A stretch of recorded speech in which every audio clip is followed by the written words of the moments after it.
Alright, if anybody watched the last video of the little cruise that I did down the road, they'll notice I said it felt like it had somewhat of a mist or something.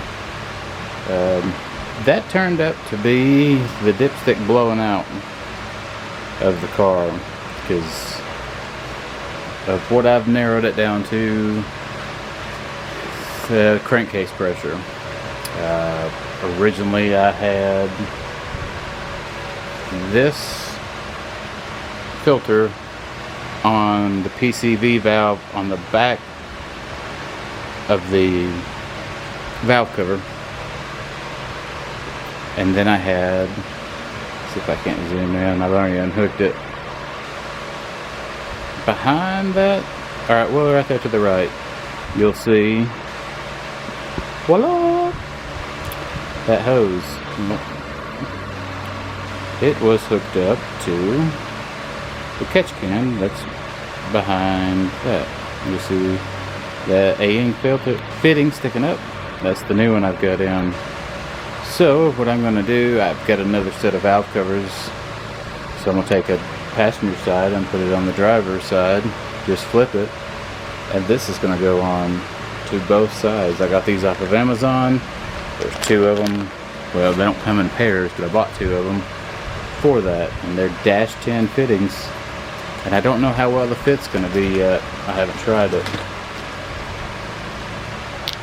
so I'm hoping both of those will work on top. And then I bought the catch can. It's your basic one off of Amazon, eBay.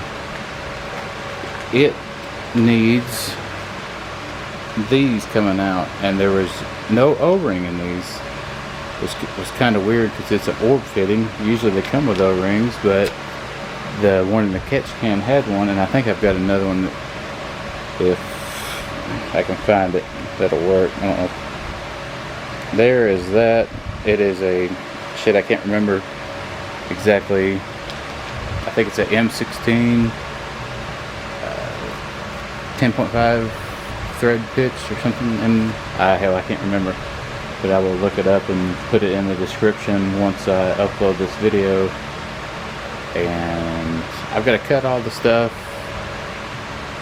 and I could do a time lapse of it, but I don't know if it's boring or not. But afterwards I can show you. I've still got to change out the valve cover and all that on this side, but I'll just do that and then put it on, and then kind of give a how I routed it and everything. And I'm hoping that relieves the dipstick problem. And I actually ordered another one because the one I had in there was a little bit too loose, just by kind of giving it a pull on it. I just didn't like it, so I ordered a flex one from Jegs to relocate from my headers that I built for it, and maybe it'll help out a little bit. But other than that, I'm gonna go ahead and get started on this thing, and I'll just fast forward to the end, so that way it's not a long, drawn out, boring video. Alright, so now we've got a gold one and aluminum. So here's the fittings. There's that breather cap AM fitting. Shit. And then underneath this mess down here, there's the other one.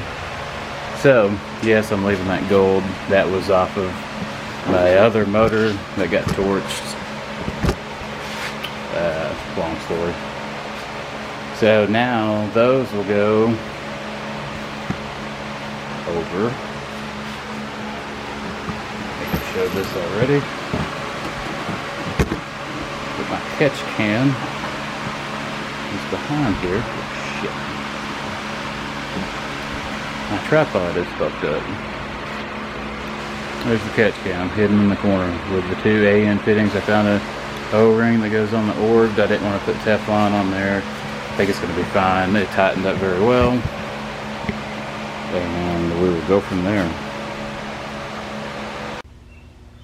Alright, so I just finished up the catch can install, and it's the next day, so I don't know if I've repeated myself, but I still got to do a couple of things. I did a compression check on it and leak down and make sure everything was all right. So this valve cover right here is actually the passenger side one as well, like I stated earlier. Get the flashlight up here maybe. Okay, so it's got that fitting on it for the valve cover. It's just got a -10 fitting on it to a 90. It goes up underneath the valve cover, or not the valve cover, but the engine cover. Goes back down to the catch can. This one, I've got this catch can, or this hose going from the catch can to this one, that valve cover. Now these are a little bit loose, but they're tight, if that makes sense. Like the rubber gasket's tight, I guess you could say, but they feel a little loose, so only time will tell how this setup will work. And I left this hose a little bit long, so that way, if I'm understanding correctly, the PCV valve goes on the driver's side and it comes up and goes back to the intake. And I'm not sure if I have to put a one-way check valve in this, but if I do, I would just cut it and trim it up and put the straight -10 fittings on it with a one-way check valve. But that's how I've got it set up. Not drove it yet. Probably going to tomorrow, see if the dipstick blows out and go from there.